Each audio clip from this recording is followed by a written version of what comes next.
Hey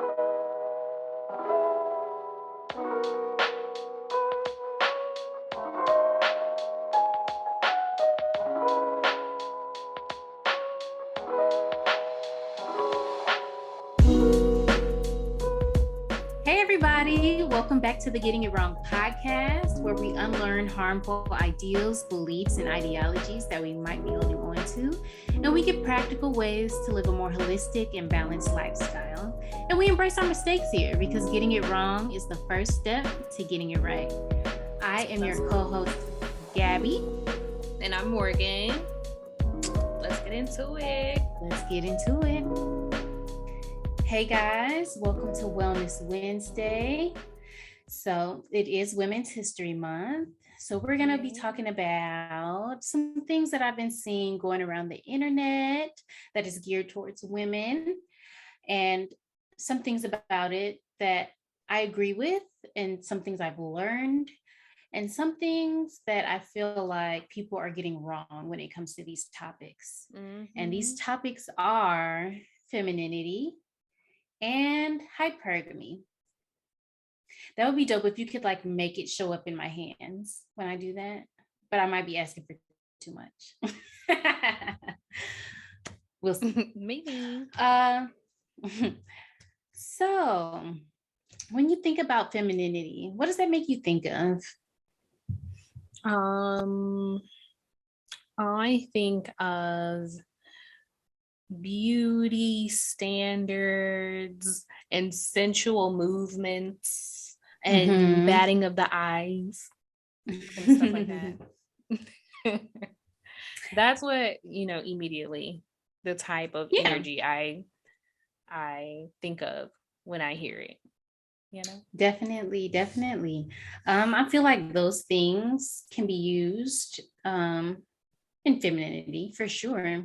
And that's a lot of what I see going around when people talking about femininity, kind of like the more superficial things, like looking a certain way or dressing a certain way, or moving a certain way, kind of like a finishing school type of thing, Yes.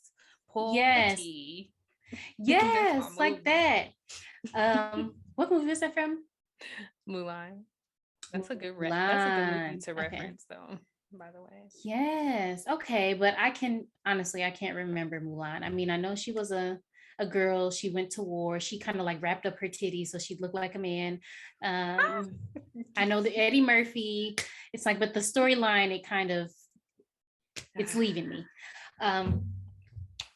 Okay, where was I going? Femininity.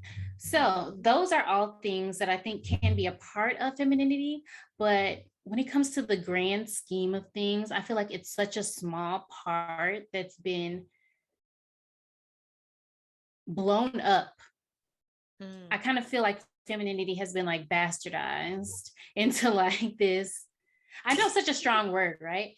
Yes. But honestly, like every time I turn around, I'm seeing a femininity video trying like how to look a certain way or dress a certain way or how to get a man or like, stuff like that.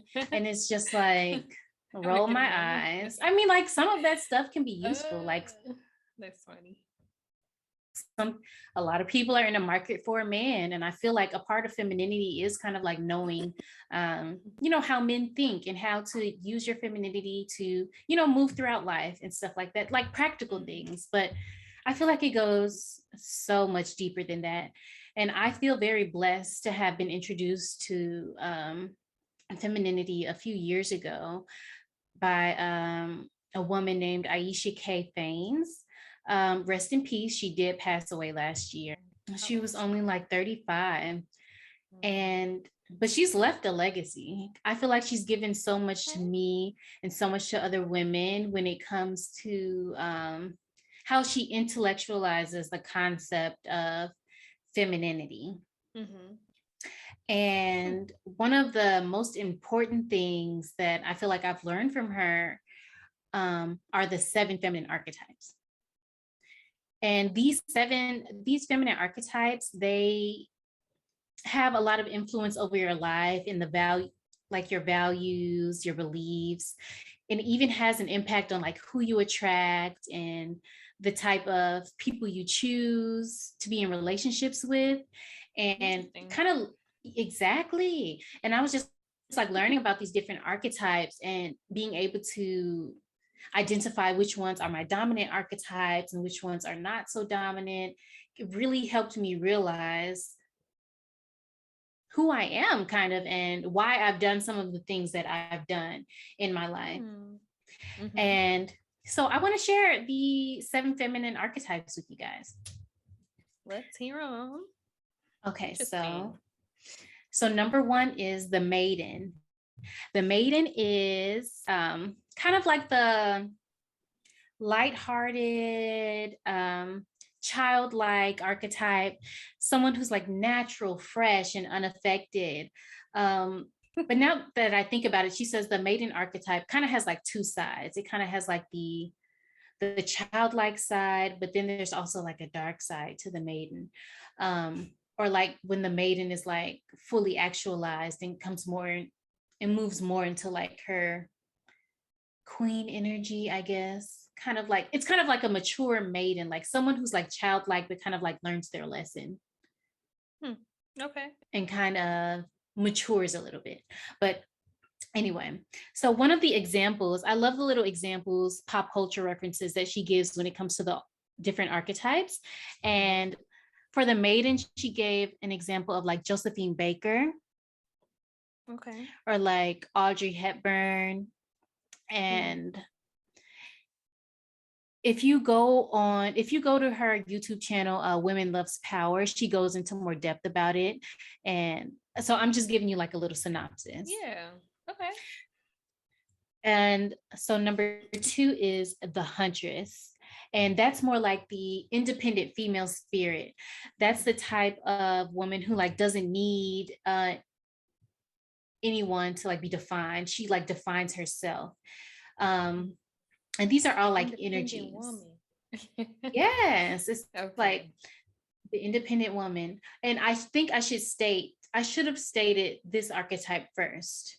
I'm going to go ahead and skip to the lover archetype, because this is the one I should have said first. And why I say I should have said it first is because this archetype is the most powerful archetype, because it's one of the most, I don't want to say animalistic, the most instinctual archetype that we have, because it represents like, it's like an attracting force, and it represents like our erotic, creative energy. And it's very, like I said before, instinctual. And all of these archetypes, no matter what your dominant archetype is, you need the lover's energy in each of your archetypes.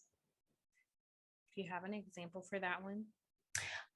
So an example of the lover archetype, I don't think I have any example of someone who has a dominant lover archetype, but I can give you an example of like pairing that archetype with another archetype. Okay. So let's say you are, what's the first one I gave, or one of the ones that I gave? Like Maiden. Okay, so the Maiden archetype, let's say someone is very, an example of the Maiden archetype is Diana Ross. That's another example. I don't think I gave that earlier. Okay. But she was also, throughout her career, I think she also kind of like grew into herself. She kind of like grew into her lover archetype and became a little bit more like sensual. And I feel like you need the lover archetype to help you connect to your true power and fulfillment. You need to connect to all these archetypes that I'm going to list, to be honest. Like, you are all of these archetypes. You have all of these energies within you, but some are more dominant than others. And you need to be able to connect to all of them at different times in your life. Okay. Because when I give these examples, you might be able to feel like you connect with all of them. Some just might be stronger than others. And I also have multiple personalities, so it works like that. No, I'm kidding. I know, right? It's like, I can't just be one thing because my other personality. Why not? So I know I kind of went off a little bit. So I talked about the maiden archetype, the huntress archetype, the lover archetype. But let me give you an example of the huntress archetype. Mm-hmm. The example that she gave was Maxine from Living Single. She was the lawyer. Oh, yeah. And she did have like that independent energy.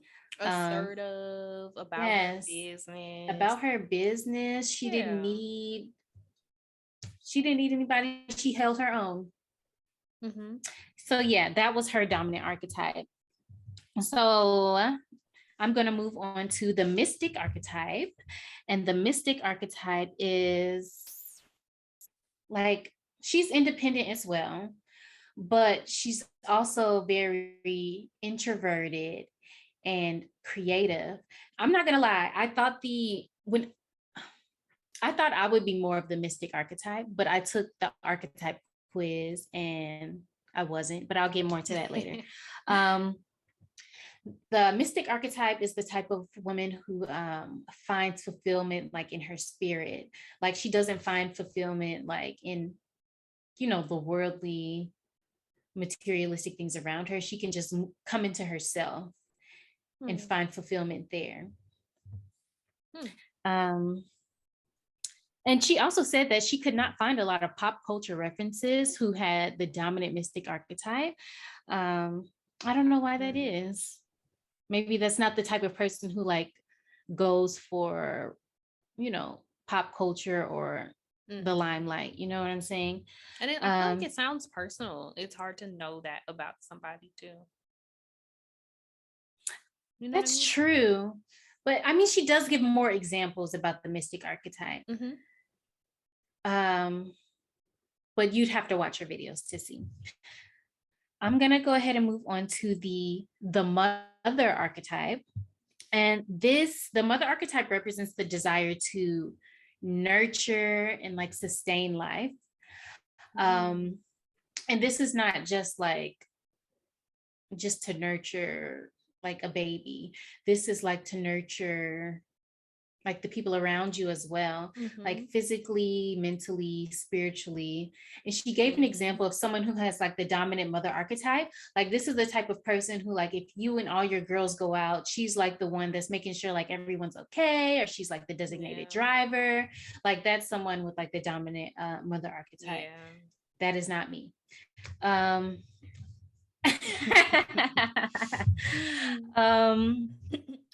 And the last one that I have is the sage.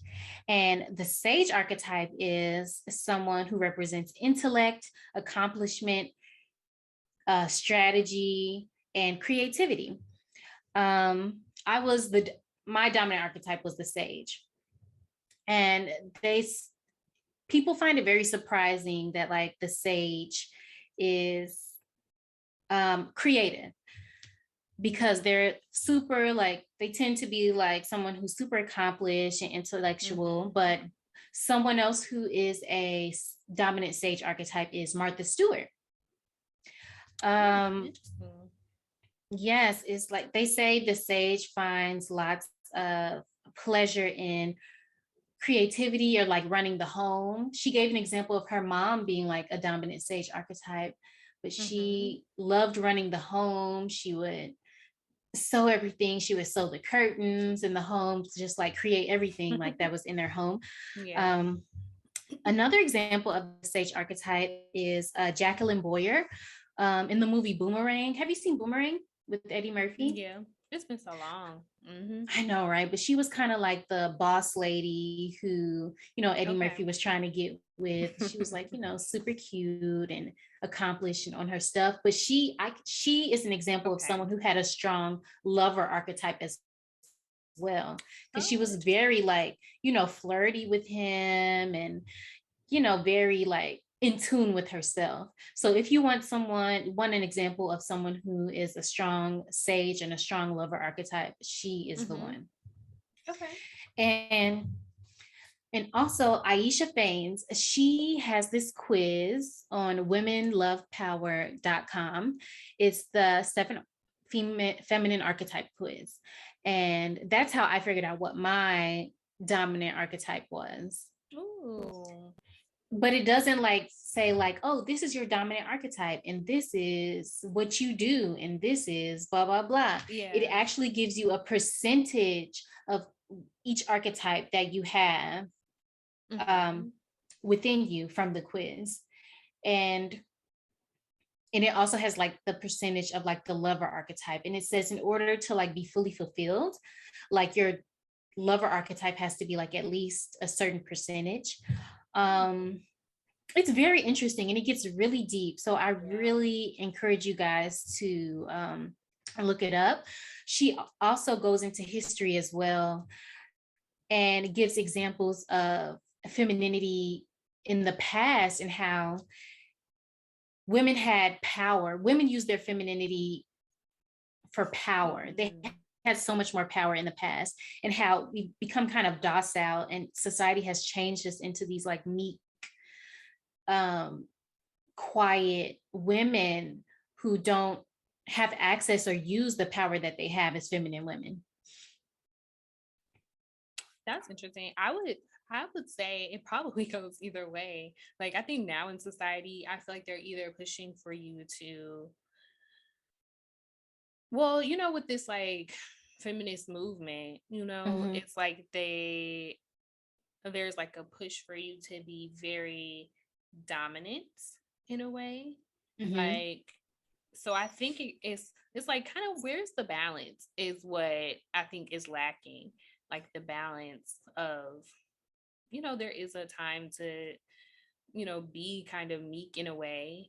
And then there is like a time to exert that like dominant energy as well. And I don't think that there is a good balance.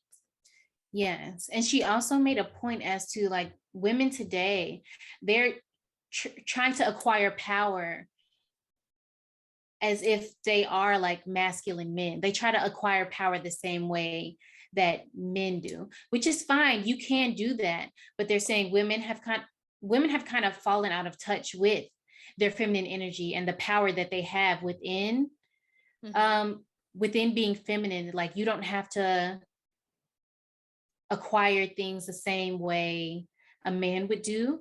You could basically use your femininity to acquire the same kind of power, but kind of like be strategic. I don't know. It's hard to explain. What would that look like? So basically, it's kind of like forging your own way as a woman, but instead of like going hard and like kind of like how extreme everything is now, like trying to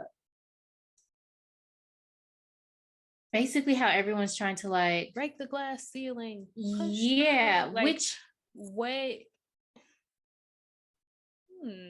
is like you can do that same thing, but you can do it on your own terms. It's hard to explain. So let me see if I can give an example. So it's kind of like playing the game. Okay. Because you know how they say like life is a game. And I feel like in order to play a game on your own terms, you have to kind of like use what you have to get what you want out of life. And she feels like women are not using the feminine power that they have to get what they want out of life. Okay. So it's more strategy instead of just openly forcing and fighting, in a sense. Like, be strategic. A little bit of that, but it's more like recognizing who you are.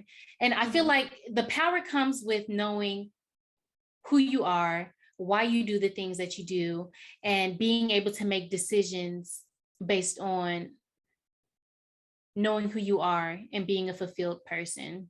Because honestly, if you think about it, a lot of women that I know today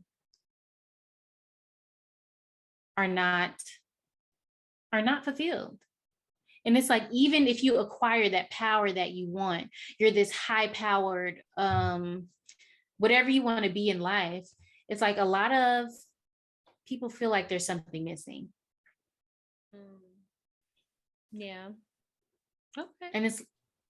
And I feel like the only way that you can really be fulfilled is realizing who you are as a feminine person, because the femininity is not just, I'm just chilling at home, taking care of my family, looking cute. It's like femininity is all these things that I just explained. Mm-hmm. And you have to know when to tap into your different feminine archetypes and different stages in your life in order for life to flow the way that it should, because life is like a cycle. Everything is not always good. Everything is not always bad. It kind of works in a cycle. And I agree. I think that part of it is key. If I'm understanding it right, because this is all new to me. So if I'm understanding all of it right, it sounds like these are just different parts of like your personality, of being a woman, that you can use, and understanding it better is helping you balance, because that's what's important, having like finding a good balance in it. So once you get an understanding, you can find a good balance. Like you said, everybody needs to tap into the lover, the nurturer, or hold on, which is which? But you said everybody needs to the tap lover into is more like everyone needs to tap into their lover energy, no matter if you're the maiden, the sage, the huntress, the whatever. It's like you need to basically balance. It's all about balance. Yeah. And then what I think where you hit it on the nail is like, at different points in your life, there are going to be times where you use that more, like certain ones more, so like, and you need to be able to access all of them. Yeah. And then I just feel like women need that type of feminine education to know when to tap into these things, because sometimes it comes natural, but sometimes people get stuck. You know what I'm saying? And I feel like at a certain time in history, I feel like these things things probably came a little bit more easier to women. Like they didn't need someone to sit them down and tell them, this is this, this is this, this is this. But I feel like the way society is today, it kind of like disconnected us, kind of like from who we once were. Yeah. Dang, y'all. We have to find y'all, we disconnected. I feel like I kind of lost my train of thought when I was talking for a second, so I hope I didn't lose anybody. But basically, to bring it all full circle, you need to be able to tap into all these different archetypes to be able to live a more balanced and fulfilled life. Okay. It's like, because I know, myself included, I feel like there was a lot about myself that I didn't understand until I started going deep into her work. And I really like how she goes into how nice women, how we're conditioned to be nice, and how and that prevents us from getting what we want out of life majority of the time. So yeah, so I mean, she has some really good stuff, and I hope I did her justice, made it interesting. I hope I made it sound like it would be helpful. I hope I did her justice. I hope I made it sound interesting. I hope it made it sound like something you'd be interested in looking into, because I know when people get introduced to femininity, or if you mention femininity, they think of the finish you school, how to get a man type of thing, which is not where the root of it is. So I really want people to get more in touch with the root of femininity and learn about the different archetypes, maybe figure out what they're dominant archetype is, or if they see an archetype that they want more of, yes, take the quiz. And if there's an archetype, yes, take it. Yes. And if there's an archetype they want more of, maybe they can figure out how to develop it. She also has classes available as well. Yes, I haven't been able to take them because I mean, I've been in a transition period in my life, and these classes, they're not like $20 classes. They're like, they're more. Okay. So, but I do want to take it. I still do plan on taking the class because I've gotten so much helpful information from the stuff that she's offered for free. I'm like, there is, I'm sure it can only go up from there. Okay. So go to womenlovepower.com, take a look at her content, take the quiz. She also has a YouTube channel, Women Love Power. Rest in peace, Aisha. Prayers to her family and friends. And that's all I have for that. And so I did say we're going to talk a little bit about hypergamy. So let's get into it. If you don't know what hypergamy is, it's an age-old practice of women marrying someone of like higher status or higher a financial level than what they are. Before I get into it, how do you feel about hypergamy? Is that something you'd be interested in doing, or is this not something you really take care about? Or you lost me at marriage? No, I'm just kidding.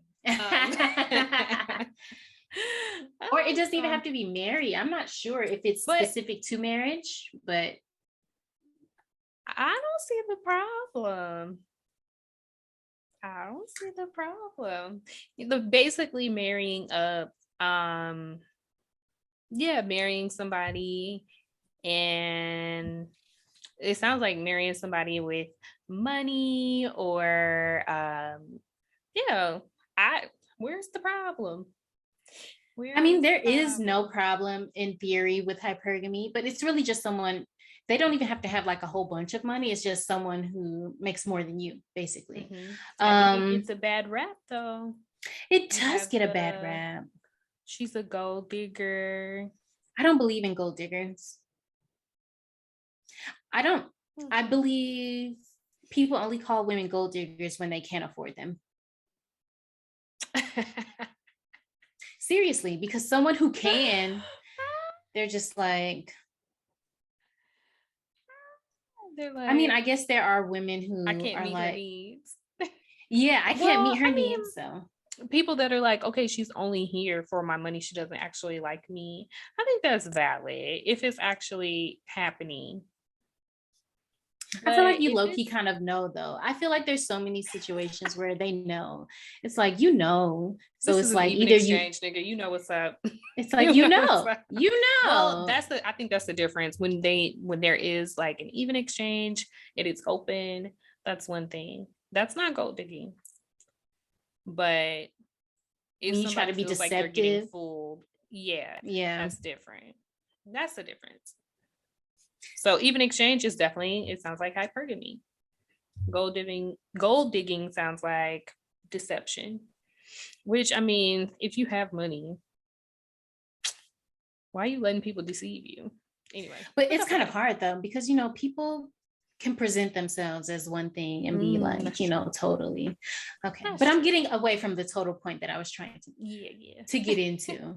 I've been seeing so much about hypergamy on social media. That is something that I definitely like.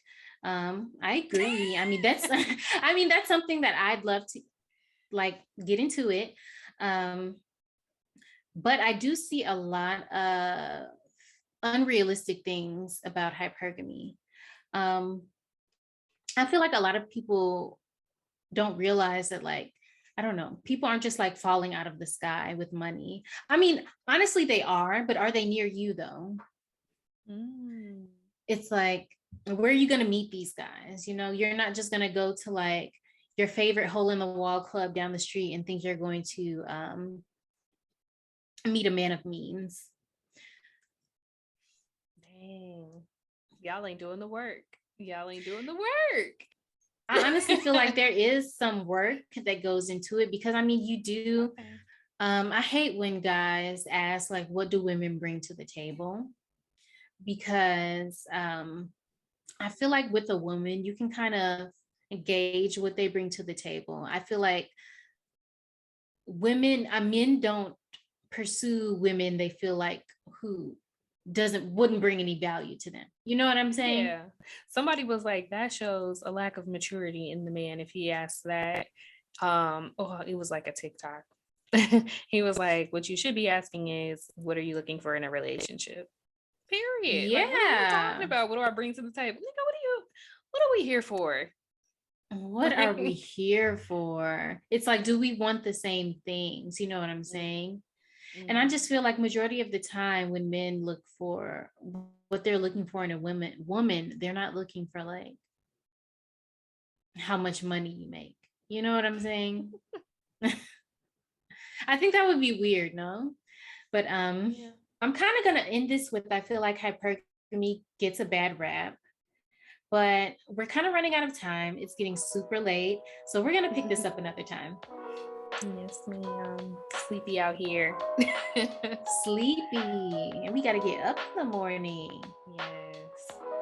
So Yes, ma'am. we are gonna talk to you guys later.